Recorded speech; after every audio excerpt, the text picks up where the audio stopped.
Bonsoir chers amis, et soyez les bienvenus pour un nouveau tour dans le domaine de l'horreur. Depuis des temps immémoriaux, les jeunes ont toujours eu tendance à festoyer quand l'année scolaire s'achève. Et la majorité d'entre eux finissent toujours dans des bars ou dans des cafés à l'heure des fermetures. Qu'en est-il de vous? Que vous ayez moins de 25 ans ou plus de 40, que faisiez-vous pour célébrer l'événement? Allez-vous dans ces endroits, tard dans la nuit, pour finir avec un verre dans le nez, ou chez un ou une inconnue? Ne répondez pas. Écoutez plutôt le récit qui va suivre, celui de Jeanne, 30 ans. Je tiens à souligner le fait que la lecture qui suit peut provoquer un état de choc pour les plus sensibles. Vous voilà prévenu. Vous êtes prêts? Très bien, allons-y.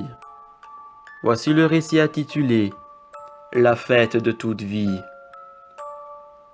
Jeanne, une jeune femme de 30 ans, vient d'être diplômée assistante sociale. Elle et ses amis viennent d'avoir l'idée de célébrer cela en allant boire quelques verres et danser en boîte vers 21h. Jeanne se prépara et attendit 21h tranquillement chez elle.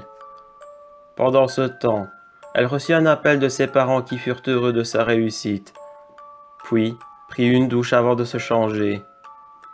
Une fois l'heure arrivée, elle sortit et referma prudemment sa porte à clé.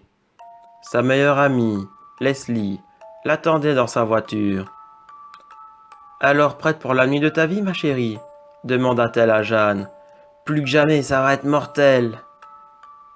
Et c'est ainsi qu'elles allèrent toutes deux au centre-ville. Elles n'eurent aucun mal à retrouver les autres dans une boîte nommée l'Adrénaline. Elle et ses amis dansèrent plus de 2 heures, et Jeanne rencontra un homme qui semblait l'avoir remarqué. Le jeune homme se présenta à elle.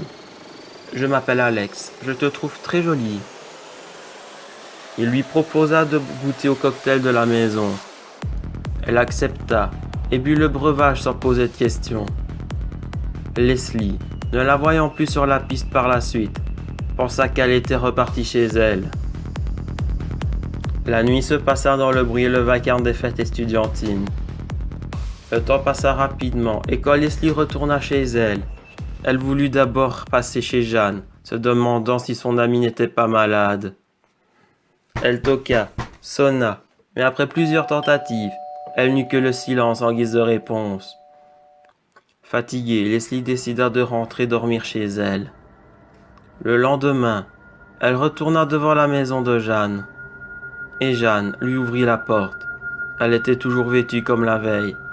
Elle avait le teint jauni, les yeux rouges. Elle avait du mal à marcher. « Que t'est-il arrivé, Bichette?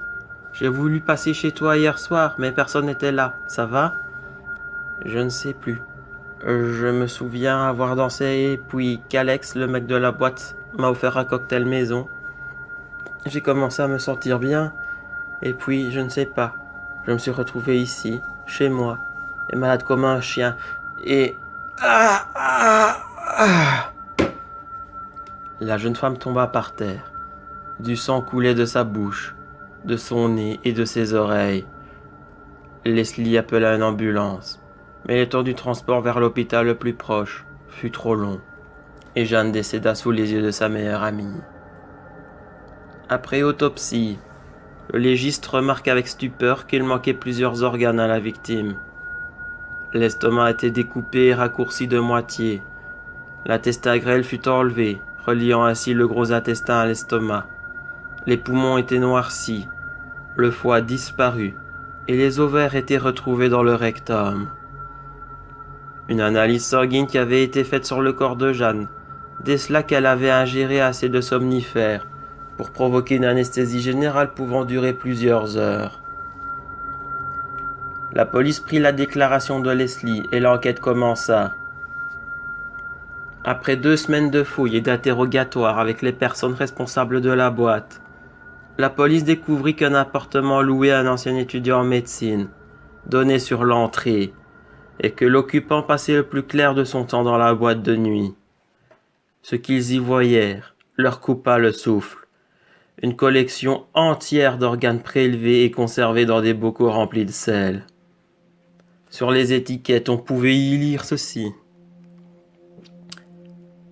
L'année, le sexe, l'âge et le prénom de la victime. Il y en avait une bonne centaine. Et le prélèvement le plus frais avait pour étiquette Jeanne, 30 ans, femme, 2019.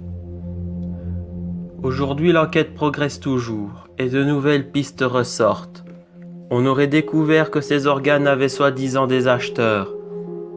L'auteur des faits fut arrêté et traduit en justice, où il avoua avoir reconnu à la chirurgie maintes fois et qu'il préférait les jeunes femmes de son âge. Puis, avant le verdict final, il se leva et ajouta ceci avant d'être emprisonné à vie. Vous m'accusez pour avoir prélevé des organes sans consentement. Mais savez-vous qui les achète, ces organes? Non. Je vais vous le dire, les grands commerces dans lesquels vous achetez votre bonne viande et votre pâté pour animaux, et dont vous vous régalez. Ces commerçants en achètent depuis des années, et je ne suis pas le seul boucher ou médecin qui revend de la chair. Suite à cela, d'autres enquêtes furent ouvertes, mais les sociétés refusèrent de livrer leurs livres de compte, ou leurs recettes laissant le doute planer sur ce que vous mangez chaque jour. Voilà, j'espère que vous avez aimé cette histoire. Je vous propose de mettre pouce bleu et de vous abonner à ma chaîne. Comme ça, vous ne manquerez pas de nouveaux récits horrifiques. Et en attendant, je vous dis, faites de beaux cauchemars.